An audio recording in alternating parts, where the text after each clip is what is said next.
didirikan pada tahun 1857 oleh Ois Indese Maatschappij van Administratie en Lichvrente te Batavi di Desa Comal, Kabupaten Pemalang, Jawa Tengah.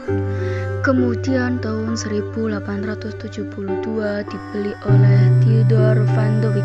Dalam usia yang muda dan belum menikah selang 2 tahun, Van der Wyck meninggal dunia dan pengelolaan pabrik dilimpahkan kepada anak saudaranya.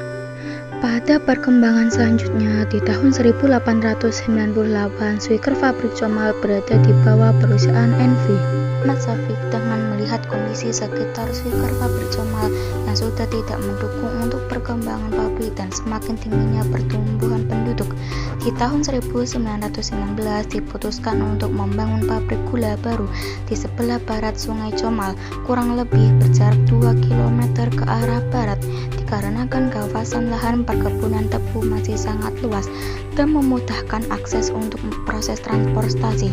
Bangunan pabrik yang baru didesain oleh arsitek ternama asal Belanda yaitu Thomas Karsten. Sampai saat itu belum mendapat tahun pasti kapan Swicker Pabrik Comal baru selesai dibangun dan siap beroperasi. Namun dalam informasi narasumber terpercaya, pabrik selesai pembangun pada tahun 1930. Salah satu faktornya krisis keuangan dunia yang menyebabkan terhambatnya proses pembangunan. Setelah selesai pembangunan Swicker Pabrik Comal baru kemudian menjalani proses legalitas perusahaan pada bulan Mei 1940 di hadapan notaris Hofstede di Semarang. Swicker Pabrik Comal baru sah menjadi sebuah Swicker pabrik yang beroperasi. Tak lama kemudian memulai uji coba produksi tahun 1941 pecahlah Perang Dunia Kedua.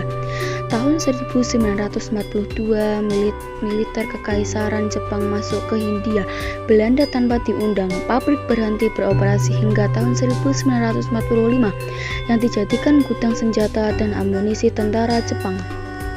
Setelah kemerdekaan Indonesia pada 1945, Swicker Pabrik Comal baru masih belum dapat beroperasi akibat gejolak perang kemerdekaan. Setelah perang kemerdekaan usai, Swicker Pabrik Comal baru dinasionalisasi dan diambil alih oleh Republik. Swicker Pabrik Comal baru kemudian merubah menjadi Pabrik Gula Comal Baru dan berada di bawah perusahaan perkebunan gula negara di bawah administratur Sragi. Meski sudah berada di tangan Republik, nasib tidaklah beruntung.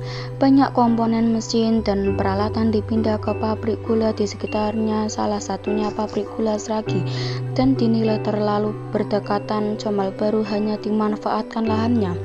Tahun 1970, pabrik gula Comal baru mengalami kebangkrutan.